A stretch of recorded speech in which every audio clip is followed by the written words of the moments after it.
Senator doctor जरका साहिबा। बहुत शुक्रिया जी डिप्टी चेयरमैन साहब। बिस्मिल्लाहिर्रहमानिर्रहीम। मैं आज बहुत खुशकिस्मत अपने आप को महसूस कर रही हूँ कि मैं इस बजट के ऊपर बोलने लगी हूँ। मैं एक पाकिस्तानी हूँ, पाकिस्तान में पैदा हुई और उम्मीद है कि पाकिस्तान में मौत भी होगी, लेकिन ऐसा बजट मैंने पाकिस्तान में नहीं देखा। जी जी बिल्कुल बिल्कुल, थैंक यू आपकी तालियों का और आपकी दाद का बहुत शुक्रिया। इसी क्योंकि बात यह है कि वो सब लोग, अब देखिए आप लोग तो 3 दफ़ा हुकूमत में रह चुके हैं, आपने अपने आप को प्रूव कर दिया है। अब एक हुकूमत पीटीआई की आई है जो अपना काम दिखा रही है, तो जाहिर है दिल में तकलीफ तो होगी कि हमने क्यों वो ना किया जो हम कर सकते थे। अच्छा, अगर बोलने नहीं देंगे तो फिर देखिए, सुनने की थोड़ी सी इंसान में सलाहियत होनी चाहिए। आप लोग थोड़ा सा दिल बड़ा करें, थोड़ा सा सुनने, शायद अगली दफ़ा अगर कभी आपको मौका मिले तो आप भी कुछ लोगों के लिए कर दें। देखिए जी, मेरा कद तो है छोटा, लेकिन पीटीआई की सेनेटर होने की वजह से आज मुझे अपना कद बहुत बड़ा लग रहा है, क्योंकि ऐसा ज़बरदस्त बजट आज तक किसी ने नहीं दिया। आप मुझे बता दें, जो यहाँ पे मेरे फाजिल दोस्त बैठे हुए हैं, किसी ने रोटी कपड़ा मकान का दिया स्लोगन, तो मकान तो हमने दिया, आपने तो दिया नहीं। 3 दफ़ा आप हुकूमत में रह चुके हैं। देखिए जी, बात यह है कि सच जब बोला जाता है तो तकलीफ तो होती है। अरे आप लोगों ने क्यों कुछ नहीं किया? अच्छा चलें, छोड़ें इन बातों को, बात करते हैं कि हमारी हुकूमत ने ये जो बजट दिया है इसकी क्या बैकग्राउंड है और इसमें किस वजह से मुझे इतना फ़ख्र महसूस हो रहा है कि मैं आज पीटीआई की सेनेटर हूँ। सबसे पहले तो ये कि जब हमारी हुकूमत ने टेक ओवर किया 2018 में, पाकिस्तान हमेशा की तरह बैंकरप्सी के दाहिने पे था। 29 बिलियन का खसारा था। IMF के 21 प्रोग्राम हम ले चुके हैं माशाअल्लाह। सारी पिछली हुकूमतों ने नहीं लिए ना, पीटीआई ने तो नहीं लिए। अच्छा, अब इन हालात में अगर 2.5 साल में वो जुल्म हुए पूरी दुनिया में, जैसे कोविड-19 आया, और इन 2.5 सालों में अगर पाकिस्तान अब 2021 के जून में 10 माह से एक पॉजिटिव बैलेंस लेके चल रहा है जो कि 700 मिलियन से तजावुज़ कर रहा है, तो ये एक तारीफ की बात है, एक बहुत बड़ी अचीवमेंट है पाकिस्तान तहरीक इंसाफ की और प्राइम मिनिस्टर इमरान खान की। सो इस पे तो फिर तालियां भी बजती हैं, इस पे फ़ख्र भी होता है और खुशी भी होती है कि पाकिस्तान के अवाम का किसी ने सोचा। आप लोग हमारी बातों पे तो यकीन नहीं करते। IMF की बातें वैसे सब बड़े शौक से सुनते हैं। कोई बाहर का इदारा, वेस्टर्न इदारा जब पाकिस्तान की या किसी पॉलिसी की तारीफ करता है तो वो क्रेडिबल होता है। IMF ने क्या कहा है? IMF ने कहा है कि पहली दफ़ा debt to GDP ratio improve हुआ है। आपको पता है इस वक्त दुनिया में कोविड की वजह से दुनिया के ममालिक ने जो लोन्स लिए हुए हैं, इंडिया का लोन 13% इंक्रीज़ किया है और बाकी इकोनॉमीज़ का भी इसी तरह सिग्निफिकेंटली उनकी लोन्स इंक्रीज़ किए हैं, लेकिन पाकिस्तान का सिर्फ 1%। ये एक मिरेकल है, एक ऐसा ज़बरदस्त ये कारनामा है जिसको अब आप जो मर्जी माने या ना माने, लेकिन है तो सही।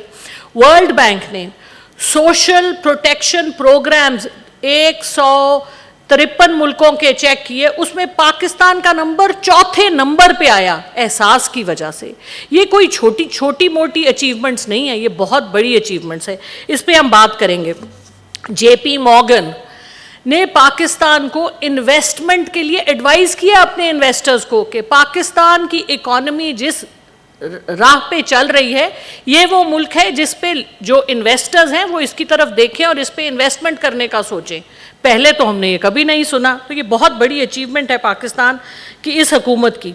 और पोस्ट कोविड जबकि दुनिया की इकोनॉमी, अमेरिका ने ट्रिलियंस ऑफ डॉलर्स के लोन्स उन्होंने अपने लोगों को दिए और इस वक्त सब इकोनॉमीज़ जो हैं वो सख्त गूनागूं हालत में हैं, लेकिन पाकिस्तान एनसीओसी और जिस तरह से कोविड का मुकाबला किया गया पहली वेव में, दूसरी वेव में और अब तीसरी वेव में, जिस तरह से वैक्सीनेशन, जिस तरह से एक डेटा ड्रिवन मुकाबला हुआ, ये अमेजिंग है। इसकी मिसाल कहीं नहीं मिलती।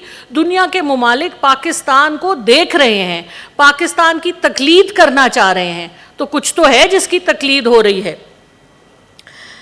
जो एक ज़बरदस्त काम हुआ है रिमिटेंसेस का, मेरे फाजिल दोस्तों ने, मैंने टेलीविज़न पे भी सुना, उन्होंने कहा जी ये कौन सी आपका सरप्लस हो गया, करंट अकाउंट डेफिसिट, ये तो रिमिटेंसेस ड्रिवन है। अरे भाई, जब से हम पैदा हुए हैं रिमिटेंसेस से ही पाकिस्तान की इकॉनमी चल रही है, क्योंकि आप लोग इंपोर्ट ड्रिवन करते थे, हम आप कोशिश कर रहे हैं एक्सपोर्ट ड्रिवन की। लेकिन कैसे पाकिस्तान की रिमिटेंसेस इंक्रीज़ की? एक किसी ने एलिगेशन लगाई कि जी FATF की वजह से हुआ है। FATF की वजह से ठीक है, उसमें कुछ हुआ होगा, लेकिन 18% आपकी रिमिटेंसेस इंक्रीज़ की हैं। और इसमें जो बड़ा कारनामा है पाकिस्तान की हुकूमत का, वो ये है कि कतर और कुवैत, जिन्होंने कई सालों से पाकिस्तान के स्किल्ड वर्कर्स को बैन किया हुआ था, पहली दफ़ा उन्होंने पाकिस्तान के स्किल्ड वर्कर्स को दोबारा आने दिया है। UAE में पाकिस्तानी नहीं जा रहे थे। सऊदी अरेबिया में अभी रिसेंटली उन्होंने कहा है कि वो जो अपनी डेवलपमेंट कर रहे हैं उसमें पाकिस्तान से स्किल्ड वर्कर्स लेंगे। और इसमें मैं आपको नंबर्स दे देती हूँ। पिछले साल इंडिया, जो कि बड़ा फेवर्ड नेशन है मिडिल ईस्ट में, उनके सिर्फ, और उनकी पॉपुलेशन भी आप हमसे 5 गुना ज़्यादा है, 94,000 लोग उनके गए मिडिल ईस्ट में नई जॉब्स पे। हमारे मुल्क के 2 लाख से तजावुज़ करके लोग गए। ये बहुत बड़ी अचीवमेंट है और रिमिटेंसेस इंक्रीज़ करने में इसका भी एक बहुत बड़ा हिस्सा है। और ओवरसीज़ पाकिस्तानियों को मैं इसमें खराज तहसीन पेश करूंगी। और इसमें सबसे आगे हमारी लेबर क्लास है, जो $500 से कम बेचते हैं। 90% जो रिमिटेंसेस हैं वो उन लोगों ने भेजी हैं जो $500 से कम बेचते हैं। और ये गरीब का वो कॉन्फिडेंस है जो पाकिस्तान तहरीक इंसाफ और प्राइम मिनिस्टर इमरान खान में उन्होंने दिखाया है। पिछली हुकूमतों को भी चाहिए था कि वो इस किस्म के काम करते तो उन अवाम उनको भी इसी तरह सराहती, लेकिन अब पछताएं क्या जब चिड़ियाँ चुग गई खेत। और इसमें एक और बड़ी इंटरेस्टिंग बात है कि इस दफ़ा का जो बजट है ये तहरीक इंसाफ के पिछले 2 बजट से भी डिफरेंट है। इसमें भी बहुत सी मुख्तलिफ एक सोच है जो प्राइम मिनिस्टर इमरान खान और हमारे फाइनेंस मिनिस्टर ने एक बड़ी पॉजिटिव अप्रोच लेके आए हैं कि ट्रिकल डाउन इफ़ेक्ट, जो कि हमेशा से पाकिस्तान में चलता था और दुनिया में लोग ट्रिकल डाउन कहते हैं, इस दफ़ा बॉटम्स अप की फ़िलॉसफी लेके आए हैं। और उसका क्या मतलब है? उसका मतलब ये है कि जो सबसे पिसे हुए लोग हैं पाकिस्तान के, हमने इस दफ़ा एहसास प्रोग्राम के थ्रू डॉक्टर सानिया ने मैपिंग की है पाकिस्तान के सारे हाउस होल्ड्स की। 32 मिलियन हाउस होल्ड्स की मैपिंग हुई है। और उसमें जो सबसे निचला 4 मिलियन फैमिलीज़ का जो हिस्सा है उसके ऊपर टारगेट की गई है। इसीलिए गुर्बत को एलिविएट करना चाहते हैं प्राइम मिनिस्टर इमरान खान। और ये इतना ज़बरदस्त काम है। और इसमें क्या प्लान है? इसमें प्लान ये है कि हर घर, जिसमें औसतन हमारे मुल्क में एक घर में 7 के करीब लोग होते हैं, तो हर घर में एक फ़र्द को स्किल्स डेवलपमेंट दी जाएगी। हर घर को 5 लाख रुपए का इंटरेस्ट फ्री लोन मिलेगा। अगर वो घर रूरल है यानी एग्रीकल्चर से रिलेटेड है तो पर क्रॉप 1.5 लाख रुपए, यानी 2 क्रॉप्स होते हैं तो 3 लाख, और फिर फर्टिलाइज़र और बाकी चीज़ों के सीड्स के 2 लाख एडिशनल मिलेंगे। तो और फिर ऑफ कोर्स बहुत इम्पॉर्टेंट जो हेल्थ कार्ड है, जो आपको 10 लाख तक की मराआत देता है पूरे ख़ानदान को। यानी एक हेल्थ कार्ड इशू होता है ख़ानदान को, उस हेल्थ कार्ड के तहत पूरे ख़ानदान के सब अफराद, अगर उनको हस्पताल में जाके कोई ऑपरेशन कराना होता है डिप्टी चेयरमैन साहब, तो वो उसके तहत करा सकते हैं मुफ्त। ये बहुत बड़ी मराहत है, क्योंकि हमारे गरीब लोग अपना ख़ानदान, अपना घर, अपनी ज़मीन सब कुछ गिरवी रखवा देते हैं जब कोई उनका घर का फ़र्द बीमार होता है। तो ये बहुत खुश आइंद बात है। इसीलिए तो अवाम ने ये बजट खुले हाथों से और खुले दिलों से एक्सेप्ट किया है, इसीलिए तो लोग सराह रहे हैं। अब मैं आपको थोड़ी सी और डिटेल्स बताऊंगी। मैंने अपने फाजिल दोस्तों से बहुत तनकीद सुनी, और तनकीद उनकी मैंने इसलिए सुनी कि इनके जवाब भी हैं। गवादर का जिक्र हुआ, माशाअल्लाह बहुत अच्छी बात है, लेकिन आपको पता है कि 13 साल के बाद प्राइम मिनिस्टर इमरान खान वो आदमी थे जिन्होंने गवादर में बिजली का कनेक्शन दिया। माशाअल्लाह इतने सालों से गवादर चल रहा था, ज़मीनें बिक पे बिक रही थी, लोगों की इन्वेस्टमेंट सूखी हो रही थी, पानी नहीं था, बिजली नहीं थी। माशाअल्लाह माशाअल्लाह, ये अब हमारी हुकूमत करने को जा रही है।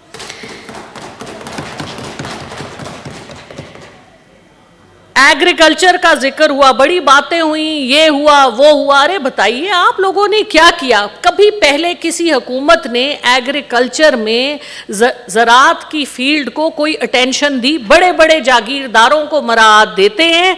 गरीब आदमी, पाकिस्तान का जो एवरेज किसान है उसके पास 1 एकड़ एवरेज, उसके पास 1 एकड़ ज़मीन होती है। वो गरीब आदमी, उसका किसने सोचा? ये पहली हुकूमत है जिसने 1100 अरब इन्वेस्ट किए हैं गरीब किसान में, और आगे जा, और इसका रिजल्ट हमने देखा है इस दफ़ा बम्पर क्रॉप्स में। इसका रिजल्ट हमने देखा है कि किस तरह से किसान खुशहाल हुआ है। पाकिस्तान की 65% आबादी अपनी जेबें इस क्रॉप के बाद भर के खरीदारी कर रही है पाकिस्तान में। इसको कहते हैं इकोनॉमी को मूव करना आगे। फ्यूचर में हमारा क्या प्लान है? फ्यूचर में इमरान खान साहब का प्लान ये है कि पाकिस्तान कहने को तो एग्रीकल्चरल मुल्क है, लेकिन हर चीज़ हम इंपोर्ट करते हैं, खा वो दालें हो, खा वो वीट हो, खा वो चीनी हो। ये सब चीज़ें अगर किसी हुकूमत ने कभी कोई शॉर्ट, मीडियम टर्म या लॉन्ग टर्म प्लानिंग की होती तो आज हमें ये दिन ना देखना पड़ता। अब ये हुकूमत शॉर्ट टर्म प्लानिंग कर रही है, मीडियम टर्म प्लानिंग कर रही है, लॉन्ग टर्म प्लानिंग कर रही है, इस उम्मीद से कि पाकिस्तान को अपने पांव पे खड़ा किया जाए। हमें किसी IMF लोन को लेने की ज़रूरत नहीं होगी अगर हम अपनी खुराक में खुद कफील होंगे, लेकिन उसको होने में वक्त लगेगा और ये हुकूमत उस तरफ लेके जा रही है। पहली दफ़ा लार्ज स्केल मैन्युफैक्चरिंग में 8.7% की इम्प्रूवमेंट आई। ये क्यों आई? इसलिए क्योंकि आपने एक एनवायरनमेंट दी लोगों को, आपने बिजनेसमैन को, आपने इंडस्ट्रियलिस्ट को वो एनवायरनमेंट दी है कि वो ग्रो कर सके। और ये एक ज़बरदस्त खुश आइंद काम है। जो FBR से जो हैरेसमेंट होती थी, मैं भी उसका एक विक्टिम हूँ, तो वो उसको हैरेसमेंट को ख़त्म किया जा रहा है। ये एक ज़बरदस्त काम है जो इस दफ़ा होने जा रहा है और ये जेन्युइनली होगा। सो ये जो एक काम है, इससे जो टैक्स नेट को बढ़ाने की कोशिश की जा रही है वो टैक्स नेट बढ़ेगा। और आपने देखा है इस दफ़ा भी 18% इंक्रीज़ हुई हैं जो टैक्स कलेक्शन है, और इतना हाई टैक्स 4000 अरब का पहले कभी नहीं कलेक्ट किया गया। सो ये भी एक बहुत खुशाइन बात है और अब हम प्लान्स के साथ आगे जा रहे हैं। सो लार्ज स्केल मैन्युफैक्चरिंग का मैंने जिक्र किया, हाउसिंग कंस्ट्रक्शन 8.3% इंक्रीज किया, और इसको आगे हम लेके जा रहे हैं कि पाकिस्तान में जो लोगों को, गरीब लोगों को जो घर बनाने का जो ख्वाब हर आदमी देखता है, वो अब वाकई वो घर बना सकता है। 4 to 5% पे लोन लेके बैंकिंग सेक्टर से, और बैंकिंग सेक्टर को रिवाइटलाइज कर दिया है। फोरक्लोजर लॉ, यानी हम हमेशा सुनते थे अमेरिका में मॉर्गेज होती है, वेस्ट में मॉर्गेज होती है, पाकिस्तान में ऐसा कोई सिस्टम ही नहीं था। अमीर आदमी अरबों के लोन लेके उनको डिफॉल्ट करते थे, राइट ऑफ करा लेते थे, क्योंकि वो मिनिस्टर होते थे, क्योंकि वो जो बड़े बड़े लोग होते थे। पहली दफा ये हुकूमत गरीब आदमी को लोन दिला रही है कोलैटरल के बगैर। गरीब आवाम का दर्द अगर किसी हुकूमत को आज तक हुआ है तो वो तहरीक इंसाफ ने अपने एक्शन से दिखाया है। अंग्रेजी का मकूला है, action speak louder than words. तो हमने जो काम जो प्राइम मिनिस्टर साहब कर रहे हैं, ये इसकी दीद ना हमने पहले देखी, और हम दुआ करते हैं कि ये नहीं, इससे 3 गुना ज़्यादा हम अचीव करें इंशाअल्लाह। यूरो बॉन्ड का जो इजरा हुआ है, ये बहुत बड़ी अचीवमेंट है। 2.5 गुना उसकी ओवर सब्सक्रिप्शन हुई, ये भी एक बहुत बड़ी अचीवमेंट है। और ये ग्रीन बॉन्ड था बेस्ड ऑन जो क्लाइमेट चेंज पे जो हमने काम किया। अच्छा जी, अब 10 डैम, आप मुझे बताइए, इतनी 70 साल हो गए, आखिरी बड़ा डैम बना था तरबेला 70s में, उसके बाद आज तक किसी ने डैम क्यों ना बनाया? इंडस वाटर ट्रीटी, पहले पानी बेच दिया, फिर इरसा बनाया, क्यों नहीं किसी हुकूमत ने जो इतनी बातें करते हैं कि जी हमारा पानी, डैम क्यों नहीं बनाया? क्या चीज़ इनको रोक रही थी? आपको पता है हाइड्रो इलेक्ट्रिक पावर 2.5 रुपए का 1 यूनिट बनता है। नहीं, हमारी हुकूमतों ने जो पिछली आई थी, उन्होंने प्रेफर किया कि 16 रुपए 20 रुपए यूनिट वाली बिजली बनाएं, क्योंकि उससे जेबें भरी जाती हैं। पहले मशीनें खरीदी जाती हैं, फिर फ्यूल की मद में पैसे लिए जाते हैं और हुकूमत को ब्लैकमेल किया जाता है थ्रू ऐसे मुआहदों के थ्रू कि बिजली बने ना बने हुकूमत उनको पैसे देती रहे। और अभी तक हम उन गलत कॉन्ट्रैक्ट्स को हम ऑनर कर रहे हैं और कोशिश कर रहे हैं कि उनको रीस्ट्रक्चर करें। ये हर तरह से पाकिस्तान को घुटने टेकने पे हमारी हुकूमतों ने मजबूर किया जो पिछली थी। अब अगर पाकिस्तान को हम खड़ा कर रहे हैं 10 डैम।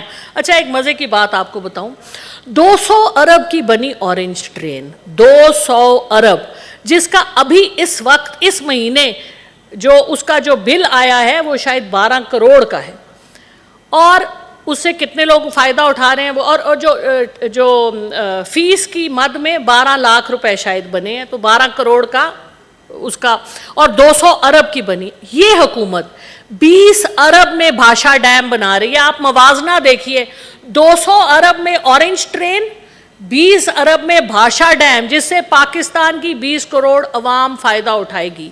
तो वो 200 अरब आखिर और इस तरह के सारे प्रोजेक्ट्स के पैसे कहाँ जाते थे? हर साल पीएसडीपी बनता है। इस साल तो अभी जो साल ख़त्म हुआ है उसमें खबर ये है कि सिंध ने अपना पीएसडीपी आधा भी इस्तेमाल नहीं किया। तो ये कैसी हुकूमतें हैं? 18वीं तरमीम भी लेके आती हैं, उसके बाद पैसे भी लेती हैं, और अगर आप देखें कि वो अरबों रुपए कहाँ गए उसका कोई जवाब नहीं है। तो ये सवाल हम पूछते रहेंगे और ये हमारे बहन भाई जो हैं इनको जवाब इनके देने चाहिए और दिखाना चाहिए। देखिए, आप काम करें, काम आपका बोलेगा। सीपैक को हमने रिवाइटलाइज किया है। आप देखिए कि सीपैक में चाइना इस वक्त 85 मिलियन जॉब्स नहीं दे रहा है पूरी दुनिया में। हम अब जो स्पेशल इकोनॉमिक जोन्स बने थे पाकिस्तान में 27, लेकिन उनमें एक फॉरेन डायरेक्ट इन्वेस्टमेंट नहीं आई। हम कोशिश कर रहे हैं कि चाइना इधर आए और फॉरेन डायरेक्ट इन्वेस्टमेंट और यहाँ पे प्रोजेक्ट्स लगे जो हमारे लोगों को जॉब्स मिलें। एहसास प्रोग्राम, जिसमें कि पिछले साल 206 अरब दिया गया था, इस साल उसकी सक्सेस की बेसिस पे उसको 260 अरब दिया गया है। और आपको पता है कि एहसास प्रोग्राम के थ्रू ख़वातीन, ख़ास तौर पे गरीब ख़वातीन, उनको बहुत एहसास नशोनुमा प्रोग्राम जो हमारी माओं और बच्चों की न्यूट्रिशन के लिए है, एहसास आमदन प्रोग्राम जो गरीब औरत को आमदन देने के लिए, एहसास किफ़ालत प्रोग्राम, एहसास अंडर ग्रेजुएट स्कॉलरशिप प्रोग्राम, 260 मुख्तलिफ प्रोग्राम्स हैं जो एहसास के अंडर चल रहे हैं। और इस हवाले से मैं एक ये भी बात अज़राए तज़किरा बताती जाऊँ कि जब हमारी हुकूमत आई थी तो 50 लाख लोग थे जो बेनज़ीर इनकम सपोर्ट प्रोग्राम के बेनिफिशरीज़ थे, और जब हमने उसके डेटा को देखा तो उसमें से 8 लाख वो थे जो अफसरों की बीवियाँ, अपने पॉलिटिकल लोग और इस तरह के लोग थे। 8 लाख लोग, और ये 10 सालों में हुआ था। हमने 2.5 साल में, कोशिश करें कंक्लूड करें प्लीज। ठीक है जी, हमने 2.5 साल में 50 लाख से 1 करोड़ से ऊपर चले गए हैं। बहुत बड़ी क्लाइमेट चेंज पे 10 बिलियन दरख्त लगाने का जो हमारा अहद है, 1 लाख जॉब्स इसमें हम दे चुके हैं। जाहिर है तकलीफ तो होगी, आप लोग भी कोई नंबर्स अगर बताते, कुछ करते तो हमारा दिल भी आपके लिए फख्र से बड़ा होता।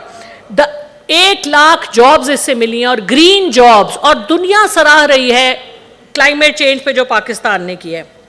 अच्छा जी, बात हुई थी, मैंने सुनी किसी ने कहा जी कि टैक्स के जो पैसे हैं वो अवाम के पैसे हैं। मैं आपसे बिल्कुल अग्री करती हूँ, और ये पैसे बचाने चाहिए। कोई मुझे जवाब दे दे कि वो जो कैंप ऑफिसेज होते थे प्राइम मिनिस्टर, चीफ मिनिस्टर के, किसी पे 90 अरब लग रहा है, किस पे 90 लाख लग रहा है, बाहर के ट्रिप्स, हर ट्रिप पे $14 लाख, $17 लाख। मुझ जैसे सादा आदमी को तो ये भी नहीं पता इसमें जीरो कितने होते हैं। आप मुझे बताएं, हिसाब कौन देगा? किसने टैक्स पेयर के पैसे अपने अपने रिश्तेदारों को जहाज़ों में भर के यूनाइटेड नेशंस के जब सेशन में लेके गए, कौन उसका जवाब देगा? किसके पैसे थे? हमारे पैसे थे। कोई जवाब देगा? आप बताइए। हमारा प्राइम मिनिस्टर, उनके बच्चे यूके में हैं, एक ट्रिप उन्होंने लगाया नहीं, 2.5 साल हो गए हैं। बातें करना बड़ा आसान है, आप जवाब दीजिए, बताइए किधर गए वो पैसे? किधर सुने गए बस, वो पैसे? अच्छा, conclude पेट्रोल करें, की बात डॉक्टर भी साहब। कर लेते हैं, पेट्रोल सेनेटर की साहब, बात भी conclude कर करें लेते बस हैं। मैं please। आवाजें सुन रही हूँ। डिप्टी चेयरमैन साहिब, जब ये ऐसी बातें होंगी तो जवाब तो देना बनता है ना। देखिए, पिछले 1 साल में इंडिया में 17 दफा पेट्रोल की प्राइस इंक्रीज की है, 17 दफा। पाकिस्तान में पिछले 4 महीने में 1 पाई नहीं इंक्रीज की गई। तो बातें ना करें। पाकिस्तान अफोर्डेबिलिटी के हवाले से जो अचीवमेंट्स हमारी हुकूमत ने इस दफा की हैं, इनकी एक प्रोजेक्ट थी, मुझे बताएं, कर्ज उतारो मुल्क संवारो। किधर गया वो पैसे जो हमने हमारी जेबों से निकाले थे? किधर गए वो पैसे? बताएं हमें। 1990s में इन्होंने लाए बिल्स, इन्होंने लॉज लाए ताकि ये बाहर पैसे भेज सकें, डॉलर, और वहां पर अपनी ब्लैक मनी को वाइट करें, और मनी लॉन्ड्रिंग जो अभी तक हिसाब नहीं है दे सके कि वो जो हमारे लीडर मुल्क से बाहर बैठे हैं, रोज बाहर निकल के तस्वीर बनवाते हैं अपनी एवन फील्ड से बाहर निकल के, जब दिल करता है तो उधर भी चले जाते हैं पोलो के मैच देखने। मुझे बताएं, बीमार लोगों का क्या बनता है? प्लीज बैठे आप। जो लोग बीमार बन के मुल्क से बाहर जाते हैं, प्लीज बैठे। उनका क्या बनता है कि वो पोलो के मैचेस जाके देखें और तालियां बजवाएं? मुझे बताएं, मुझे भी ले जाएं, हमें भी ले जाएं, हम भी वो पोलो के मैच देखें, हम भी जाएं और देखें कि कैसे बीमारी पे पर्चा कटता है, और बाहर जाके हम एंजॉय करें इंग्लैंड का मजा। उधर मौसम भी ठंडा है, यहाँ जैसी गर्मी भी नहीं है। हम पे भी कोई रहम करे, बात सुने, हमें भी जहाज पे भर के ले जाए। बजट की स्पीच पे आए काइंडली। ठीक है जी, बात यह है कि जब सच बोला जाएगा तो तकलीफ तो होगी, कोई बात नहीं। सुने और बर्दाश्त करें, और कोशिश करें कि जो सूबे और जो हिस्सा आपके पास है उसमें कोई आप कुछ दिखाएं, कोई काम करके दिखाएं। गरीब आदमी का ख्याल करें, गरीब आदमी के मसलों को हल करें, अपने सिर्फ मसलों की बात ना करें। बहुत शुक्रिया, थैंक यू वेरी मच।